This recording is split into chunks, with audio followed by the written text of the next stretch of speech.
Assalamualaikum warahmatullahi wabarakatuh. Alhamdulillah wa syukurillah la haula wala quwata illa billahil aliyil azim. Amma ba'd, anak sekalian yang saya banggakan, alhamdulillah. Gimana kabarnya pada pagi hari ini? Sehat kan? Saya berdoa dan berharap kalian sama keluarga semuanya dalam keadaan sehat walafiat. Anak sekalian, untuk melanjutkan bab selanjutnya yaitu masalah pendidikan agama Islam dan budi pekerti, kita ikuti materi zakat fitrah dan zakat mal. Oke, selamat mengikuti slide selanjutnya.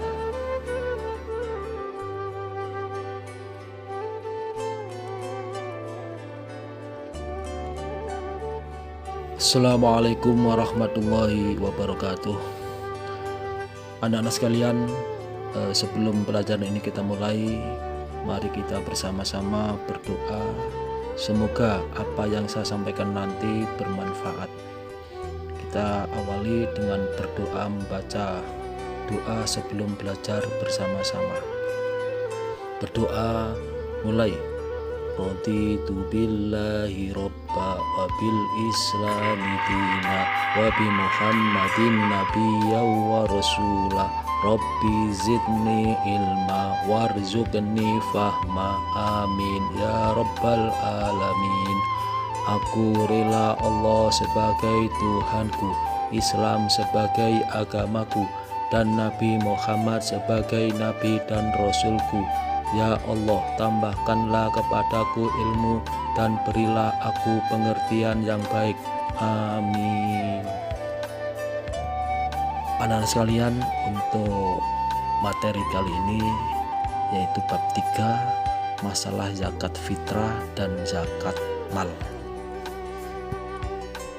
Anak-anak sekalian, untuk bab zakat fitrah dan zakat mal ini, kompetensi dasarnya adalah melaksanakan zakat sesuai dengan ketentuan syariat Islam, menunjukkan perilaku taat dan peduli sebagai hikmah dari ketentuan zakat, memahami ketentuan zakat, mempraktekkan ketentuan zakat. Itu adalah kompetensi dasarnya. Sekarang tujuan pembelajaran. 1. Kalian nanti bisa mendeskripsikan pengertian zakat dengan benar. 2. Menunjukkan dalil tentang zakat dengan benar. 3. Menjelaskan macam-macam zakat dengan benar. 4. Menjelaskan syarat zakat dengan benar. 5. Menjelaskan rukun zakat dengan benar. Dan 6. Menjelaskan hikmah zakat dengan benar. Anak-anak, itulah tujuan dari pembelajaran kali ini. Anak sekalian, yang pertama, pengertian zakat mal. Arti kata zakat menurut bahasa yaitu bersih dan suci. Sedangkan menurut istilah, zakat yaitu memberikan sebagian rizki kepada orang-orang yang berhak menerimanya berdasarkan tata cara yang sesuai dengan ketentuan syarak.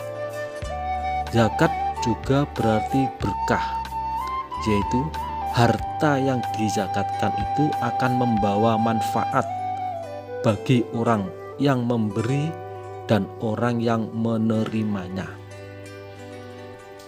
Anak sekalian, zakat juga dapat berarti kesuburan bagi orang yang menunaikan zakat. Dengan menunaikan zakat, hartanya dapat semakin bertambah atas karunia Allah Subhanahu wa Ta'ala. Anak sekalian, untuk selanjutnya yaitu dasar diwajibkannya zakat. Allah berfirman dalam Al-Quran, A'udzubillahi minasyaitonirrajim, Bismillahirrahmanirrahim. Khudh min amwalihim shadaqatan tutahhiruhum wa tuzakkihim biha. Ambillah zakat dari sebagian harta mereka. Dengan zakat tersebut engkau membersihkan dan mensucikan mereka. Quran Surat At-Taubah ayat 103. Dan firman Allah dalam Al-Quran Surat Al-Baqarah ayat 43, A'udzubillahi minasyaitonirrajim, Bismillahirrahmanirrahim. wa aqimus sholata wa atuz zakata warka'u ma'ar raki'in. Dirikanlah sholat, tunaikanlah zakat, dan rukuklah bersama dengan orang-orang yang rukuk. Quran Surat Al-Baqarah 43. Itulah dasar dari Al-Quran tentang kewajiban untuk mengeluarkan zakat. Anak-anak sekalian, Rasulullah Shallallahu Alaihi Wasallam bersabda, "Bunyal Islamu ala khumsin, syahadati alla ilaha illallah wa anna Muhammadar Rasulullah, wa iqamis shalah wa ita'iz zakah wal haji wa saumi Ramadan." Muttafaqun alaih. Islam dibangun di atas 5 hal. Kesaksian sesungguhnya tiada Tuhan selain Allah, dan sesungguhnya Muhammad utusan Allah. Melaksanakan sholat, membayar zakat, haji, dan puasa Ramadan. Hadis riwayat Bukhari Muslim. Nah sekalian, untuk hadis yang kedua yaitu hadis yang berasal dari sahabat Ibnu Abbas radhiyallahu anhu, yang mana beliau berkata, "Faradha Rasulullah sallallahu alaihi wasallam zakatal fitri tuhratul liswaimi minal lahwi warrafathi wa ta'matalil masakini wa man attaha qabla sholati fayya zakatu maqbulatun wa man attaha ba'da sholati fayya shadaqatun minas shadaqah." Rawahu Abu Dawud wa Ibnu Majah wa sahahahu Al-Hakim. Rasulullah Shallallahu Alaihi Wasallam telah mewajibkan untuk mengeluarkan zakat fitrah sebagai penyuci bagi orang yang berpuasa dari ucapan keji, dan tidak ada gunanya juga untuk memberi makan kepada orang-orang miskin. Maka barang siapa yang menunaikan zakat fitrah sebelum sholat id, maka itu adalah zakat yang diterima. Sedang siapa yang menunaikannya setelah sholat id, maka hanya bernilai sedekah biasa. Hadis riwayat Abu Dawud, Ibnu Majah, dan disahihkan oleh Imam Hakim. Anak sekalian, untuk selanjutnya yaitu macam-macam zakat. Yang pertama, zakat mal. Apa itu zakat mal? Zakat mal adalah zakat atas harta yang dimiliki oleh seseorang. Zakat mal dikeluarkan untuk membersihkan harta yang dimiliki dengan cara memberikannya kepada orang-orang yang berhak menerimanya dengan kadar dan syarat-syarat yang telah ditentukan agama. Yang kedua, zakat fitrah. Zakat fitrah, zakat yang wajib dikeluarkan setiap jiwa atau orang yang mukmin di bulan Ramadan. Oleh karena itu, zakat fitrah hanya dilakukan sejak awal bulan Ramadan sampai menjelang sholat Idul Fitri. Anak sekalian, untuk zakat ini ada syarat muzaki, ada rukun zakat fitrah juga. Apa syarat yang pertama untuk muzaki, yaitu orang yang mengeluarkan zakat itu? Yang pertama, harus beragama Islam. Yang kedua, hidup di bulan Ramadan. Yang ketiga, mampu membayar zakat. Kemudian untuk rukun zakat fitrah, yang pertama, niat.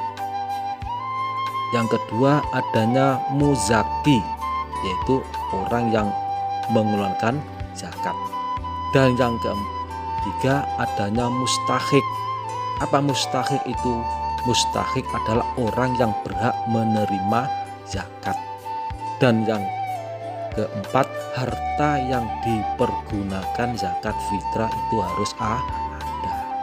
Itulah rukun zakat fitrah. Anak sekalian, untuk waktu zakat fitrah, kapan zakat fitrah itu dikeluarkan? Yang pertama, waktu takjil. Apa maksudnya? maksudnya adalah dilakukan sejak awal bulan Ramadan, yaitu ketika awal bulan Ramadan tiba hingga hari terakhir bulan Ramadan sebelum maghrib atau sebelum berbuka puasa. Itu waktu takjil. Yang kedua, waktu wajib. Kapan waktu wajib itu? Nah, waktu wajib ini adalah diperuntukkan bagi umat Islam yang membayar zakat fitrah semenjak matahari terbenam, katakan sholat maghrib, sampai sebelum sholat subuh di akhir Ramadan. Dan yang ketiga, waktu afdol. Waktu afdol itu waktu yang lebih utama. Kapan? Yaitu sejak selesai sholat subuh sampai sebelum pelaksanaan sholat Idul Fitri. Anak-anak, itulah waktu kita mengeluarkan zakat fitrah. Anak sekalian, kamu lihat di slide itu bahan-bahan yang dipergunakan untuk zakat fitrah sesuai dengan yang kita konsumsi.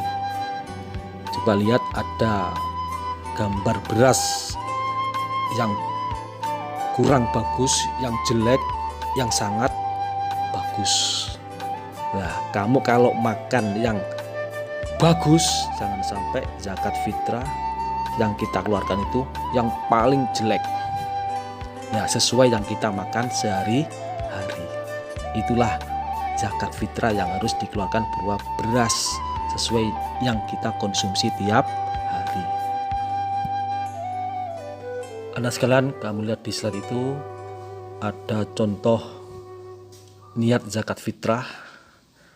Di antaranya ada nawaitu an ukhrija zakatul fitri an, siapa di situ yang dizakati, kemudian fardhu lillahi ta'ala. Saya niat mengeluarkan zakat fitrah untuk siapa? Sebut namanya fardu karena Allah ta'ala. Yang kedua juga sama, kemudian bahan-bahan yang layak untuk kita keluarkan yaitu zakat. Kemudian ada jarokamallahu fima a'toita wa barakallahu fima abqaita wa ja'alallahu laka tahuron. Itu adalah doa kita menerima zakat. Ajarakallahu fima a'toita wa barakallahu fima abqaita wa ja'alallahu laka tahuran. Itu kalau kita menerima zakat. Sekarang hukum zakat mal. Hukum menunaikan zakat mal adalah wajib hukumnya bagi setiap muslim yang memiliki harta yang sudah mencapai nisab dan haul. Artinya haulnya itu mencapai 1 tahun, berputar 1 tahun. Allah Subhanahu wa ta'ala berfirman, dan dirikanlah sholat dan tunaikanlah zakat. Yang kedua, ambillah zakat dari sebagian harta mereka. Dengan zakat itu kamu membersihkan dan mensucikan mereka. Surat At-Taubah ayat 103. Untuk selanjutnya, syarat wajib zakat. Seseorang wajib menunaikan zakat mal apabila sudah memenuhi persyaratannya. Ada beberapa syarat wajib untuk menunaikan zakat mal. Di antaranya, 1, beragama Islam, yaitu orang yang memiliki harta benda itu adalah orang yang beragama Islam. Yang kedua, merdeka, bukan budak. Dan yang ketiga, memiliki harta secara sempurna, yang berarti harta yang dimiliki adalah harta miliknya sendiri, bukan barang titipan, bukan harta sewaan, dan bukan harta pinjaman. Yang keempat, sudah mencapai nisab, yaitu jumlah minimal untuk zakat. Dan yang kelima, sudah mencapai haul, yaitu sudah mencapai batas waktu minimal, yaitu 1 tahun berputar harta tersebut, kecuali hasil pertanian atau perkebunan, haulnya setiap kali panen. Sedangkan harta rikas atau barang temuan, haulnya ketika menemukan barang tersebut. Sekarang rukun zakat mal. Rukun zakat mal adalah segala sesuatu yang harus ada dalam menunaikan zakat mal. Jika tidak salah satu dari rukun tersebut tidak ada, maka tidak sah zakatnya. Adapun yang merupakan rukun dari zakat mal antara lain: satu, niat dalam hati ingin melakukan zakat mal. Dua, orang yang menunaikan zakat atau muzaki. Dan yang ketiga, ada orang yang menerima zakat atau mustahik. Anak sekalian, untuk harta yang wajib dizakati: satu, zakat perdagangan atau harta perdagangan. Yang kedua, zakat pertanian dan buah-buahan, yaitu hasil pertanian atau buah-buahan. Yang ketiga, zakat hewan ternak. Yang keempat, zakat rikas. Yang kelima, zakat profesi. Yang keenam, zakat investasi. Yang ketujuh, zakat tabungan. Yang kedelapan, zakat emas atau perak. Anak sekalian, coba kamu lihat di slide itu, ada orang yang tua renta sambil pegang uang, ada orang yang pegang uang dolar dengan pakai baju berdasi, pakai jas, orang menunjukkan orang yang kaya. Kemudian di sampingnya ada orang yang berjabat tangan menunjukkan serah terima zakat itu berapa yang dikeluarkan. Dan di bawahnya ada dua anak, kayaknya adik sama kakak, tidur dimana dalam posisi atau dalam keadaan kekurangan. Dan sebelahnya lagi yaitu ada uang, ada beras. Selanjutnya adalah orang yang berhak menerima zakat. A'udzubillahi minasyaitonirrajim. Bismillahirrahmanirrahim. Innamas shadaqatu lil fuqara'i wal masakini wal 'amilina 'alaiha wal mu'allafati qulubuhum wa fir riqabi wal gharimina wa fi sabilillahi wa ibnis sabil fariidatan minallah wallahu alimun hakim. Sesungguhnya zakat-zakat itu hanyalah untuk orang-orang fakir, orang-orang miskin, pengurus-pengurus zakat, para mu'alaf yang dibujuk hatinya untuk memerdekakan budak, orang yang berhutang untuk jalan Allah, dan orang-orang yang sedang dalam perjalanan, sebagai sesuatu ketetapan yang diwajibkan Allah, dan Allah Maha Mengetahui lagi Maha Bijaksana. Al-Quran Surat At-Taubah ayat 60.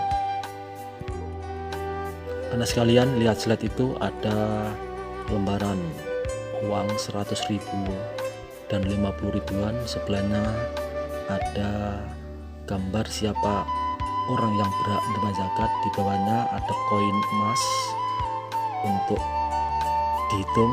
Kemudian sebelahnya lagi ada dua anak, satu pegang HP yang menunjukkan si kaya, dan sebelahnya ada anak yang tidak pegang HP. Untuk selanjutnya, 8 golongan orang yang berhak menerima zakat. Satu, fakir, ialah orang-orang yang memiliki harta namun sangat sedikit. Orang-orang ini tak memiliki penghasilan sehingga jarang bisa memenuhi kebutuhan sehari-hari dengan baik. Yang kedua, miskin, yaitu di atas fakir. Ada orang-orang yang disebut miskin. Mereka adalah orang-orang yang memiliki harta namun juga sangat sedikit. Penghasilannya sehari-hari hanya cukup untuk memenuhi makan, minum, dan tak lebih dari itu. Yang ketiga, amil. Mereka adalah orang-orang yang mengurus zakat, mulai dari penerimaan zakat hingga menyalurkannya kepada orang yang membutuhkannya atau orang yang berhak menerima zakat. Yang keempat, mu'alaf. Orang yang baru masuk Islam atau mu'alaf juga menjadi golongan yang berhak menerima zakat. Ini bertujuan agar orang-orang yang semakin mantap meyakini Islam sebagai agamanya, Allah sebagai Tuhan, dan Muhammad sebagai Rasulnya. Yang kelima, riqab atau memerdekakan budak. Di zaman dahulu banyak orang yang dijadikan budak oleh saudagar-saudagar kaya. Inilah zakat digunakan untuk membayar atau menebus para budak agar mereka dimerdekakan. Nah, sekalian, untuk yang 6 yang berhak menerima zakat adalah ghorim, orang yang memiliki hutang. Ghorim merupakan orang yang memiliki hutang. Orang yang memiliki hutang berhak menerima zakat. Namun, orang-orang yang berhutang untuk kepentingan maksiat seperti judi dan berhutang demi memulai bisnis lalu bangkrut, hak mereka untuk mendapat zakat akan gugur. Yang ketujuh, fisabilillah. Yang dimaksud dengan sabilillah adalah segala sesuatu yang bertujuan untuk kepentingan di jalan Allah. Misal, pengembang pendidikan, dakwah, kesehatan, panti asuhan, madrasah diniyah, dan masih banyak lagi tentang jalur-jalur tentang fisabilillah. Orang yang berhak menerima zakat yang ke-8 adalah Ibnu Sabil. Ibnu Sabil disebut juga sebagai musafir atau orang-orang yang sedang melakukan perjalanan jauh, termasuk pekerja dan pelajar di tanah perantauan. Nah sekalian, sekarang adalah fungsi disyariatkannya zakat mal. 1. Meringankan beban fakir miskin. 2. Menanamkan sifat pemurah dan menumbuhkan rasa kasih sayang terhadap sesama. 3. Menghilangkan pembatas antara orang yang kaya dan orang yang miskin. Yang 4. Menghilangkan sifat egois, bakhil, takabur, dengki, dan sifat yang tercela lainnya. Yang kelima, dapat menenteramkan dan memperkokoh keimanan. Yang keenam, dapat mensucikan jiwa dan harta yang dimiliki. Yang ketujuh, sebagai rasa syukur atas karunia dan nikmat anugerah yang telah diberikan Allah Subhanahu wa Ta'ala. Dan yang kedelapan, mengurangi kejahatan di tengah lingkungan masyarakat. Yang terakhir, hikmah zakat. 1. Mengurangi kesenjangan sosial antara si kaya dan si miskin. Yang kedua, membersihkan harta dari bagian yang bukan hak kita. Yang ketiga, mengikis akhlak yang buruk. Yang empat, zakat adalah ungkapan rasa syukur atas nikmat yang diberikan oleh Allah Subhanahu wa Ta'ala. Yang kelima, zakat yang dikumpulkan bisa dijadikan dana pengembangan potensi umat. Yang keenam, memberikan dukungan moral dan material kepada orang-orang yang baru masuk Islam. Anak-anak sekalian, itulah di antara materi pada pagi hari ini, yaitu tentang zakat fitrah dan zakat mal. Anak sekalian, kita akhiri materi kali ini dengan membaca doa setelah belajar bersama-sama. Bismillahirrahmanirrahim. Allahumma inni istaudzi'uka ma qara'tuhu fardudhu ilayya inda hajati ilaih. Ya Allah, aku titipkan ilmu yang telah Engkau ajarkan kepadaku, lalu kembalikan ilmu tersebut pada saat aku membutuhkannya. Amin. Nah sekalian, demikian yang bisa saya sampaikan. Kurang dan lebihnya mohon maaf. Dan akhirnya, wallahu muwaffiq ila aqwamit thoriq. Wassalamualaikum warahmatullahi wabarakatuh.